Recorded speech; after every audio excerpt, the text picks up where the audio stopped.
Hello guys, তো তোমাদের জন্য আজকে আমার একটা কোশ্চেন আছে। ধরো একটা ব্যক্তি অ্যাক্সিডেন্ট করে মারা গেল।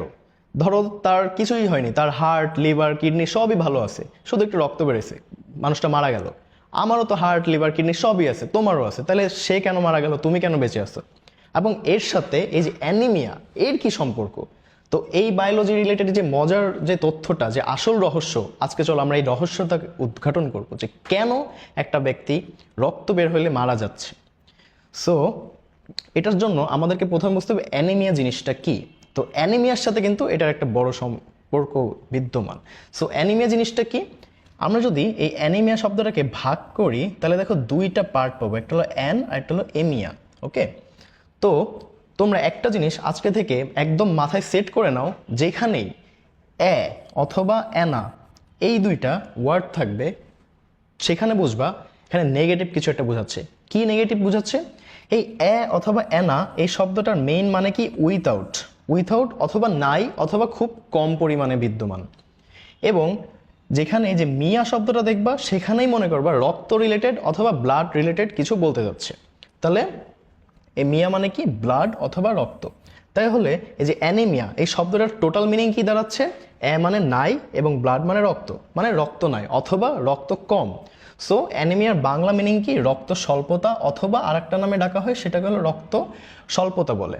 ওকে, এখন তোমরা এই যে এই ছবিটা দেখলে বুঝতে পারবা একটা মানুষের, একটা নর্মাল মানুষের, দেখো নর্মাল মানুষের এরকম রক্ত অনেক থাকে, কিন্তু যার অ্যানিমিয়া থাকে তার কিন্তু দেখো অনেক ফাঁকা, তার রক্তে কিন্তু এরকম হিমোগ্লোবিন অথবা আরবিসি যে রক্ত যে কণিকাটা, লোহিত রক্ত কণিকা, এটা কিন্তু অনেক কম। তো অ্যানিমিয়া হলে মানুষ কেন মারা যায়, আমরা আজকে এই রহস্যটা উদ্ঘাটন করব। বেসিক্যালি তোমার যখন একটা অ্যাক্সিডেন্ট হলো, তোমার সব কিছুই ঠিক আছে, শুধু রক্ত বেরোলো, এই রক্ত বেরোনোর কারণে মারা যাচ্ছে। এই হেমোরেজ অথবা রক্ত যে বের হয়ে যাচ্ছে এটার কারণেই মারা যাচ্ছে। আর এটার কারণে রক্ত কম মানে কি? রক্ত কম মানে হলো অ্যানিমিয়া।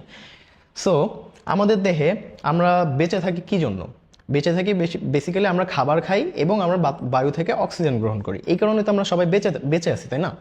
তো এই যে C6H12O6 এই জিনিসটা কি? এটা হলো গ্লুকোজ, যেটা আমরা খাবারের মাধ্যমে পাচ্ছি।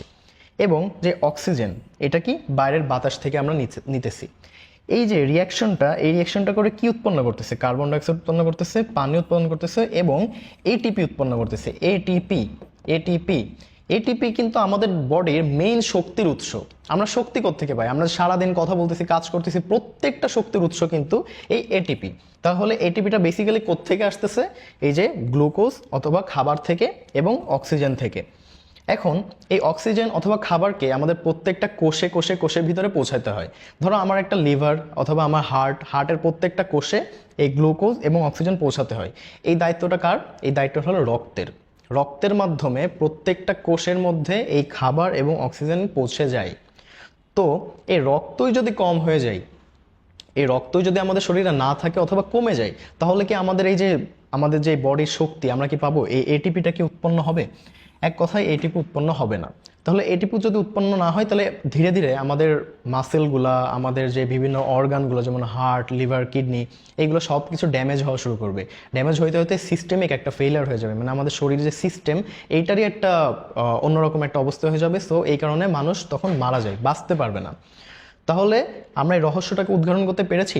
বেসিক্যালি তোমাদেরকে আমি লাস্ট আরেকবার বলে দিই, সেটা হলো আমাদের বডির জন্য প্রয়োজন কি? খাদ্য এবং অক্সিজেন, এইগুলা প্রত্যেকটা কোষে কোষে পাঠানোর দায়িত্ব হলো রক্তের। শরীর যদি রক্ত কমে যায়, তার মানে এই জিনিসগুলো আমাদের কোষে পৌঁছাবে না, বেসিক্যালি আমাদের বডি একসময় ধ্বংস হয়ে যাবে, মারা যাবে। আর এই অ্যানিমিয়া মানেই এই রক্ত অল্পতা। তো আশা করি আজকের টপিকটা তোমরা খুবই ক্লিয়ারলি বুঝতে পেরেছো। ইনশাল্লাহ আমরা নেক্সট পর্বে আরও ভালো কিছু নিয়ে আসবো, নেক্সট পর্বে নতুন কোনো একটা রহস্য উদ্ঘাটন করব। ততক্ষণের জন্য আল্লাহ হাফেজ।